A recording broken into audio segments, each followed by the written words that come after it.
এখন প্রতিনিয়ত আমাদের কাঁচা বাজার বলেন যে কোনো বাজার সাজার করলে মাপে কম দেয়। আমাদের ব্যবসায়ী ভাইরা এখন ডিজিটাল দাড়ি পাল্লার পরিবর্তে ডিজিটাল স্কেল বের হয়েছে, যার কারণে ওনারা সিস্টেম করে রাখে। আগে তো এক ধাক্কা দিয়ে 250 গ্রাম 300 গ্রাম খেয়ে ফেলতো, যেটা দাড়ি পাল্লা যেটা ছিল। এখন কিন্তু দাড়ি পাল্লার পরিবর্তে এরকম ডিজিটাল স্কেল বাইর হয়েছে, অর্থাৎ যে ডিজিটাল যে যন্ত্রগুলো আছে। তো আমি একটা কিনেছি, মানে আমি এটা মূলত সচরাচর নিজেই ব্যবহার করি।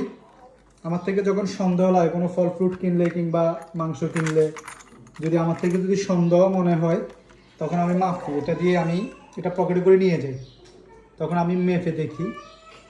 তো সত্যি কথা বলতে আমি যদি ভিডিও বানাইতাম বা ভিডিও করতাম এটা দিয়ে মেপে মেপে, তাহলে আমি অনেকেরই কিন্তু আপনাদের সাথে পরিচয় করে দিতে পারতাম। অনেক ব্যবসায়ী আছে আমাদের, মনে করেন গ্রামে গঞ্জে কিংবা শহরে অনেক ব্যবসায়ী আছে, তারা কিন্তু আমাদেরকে 25 গ্রাম 50 গ্রাম আবার কিছুতে 100 গ্রাম কম দেয়।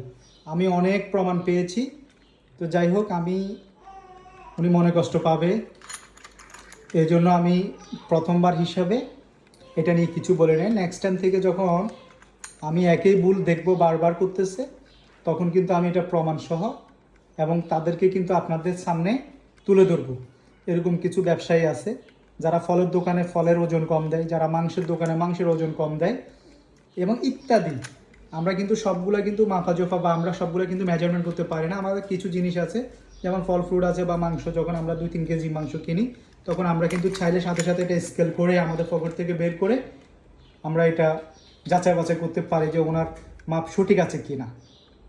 তো এরকম অবশ্যই কারা অনিয়ম করে তাদেরকে দেখতে আমার সাথেই থাকবেন।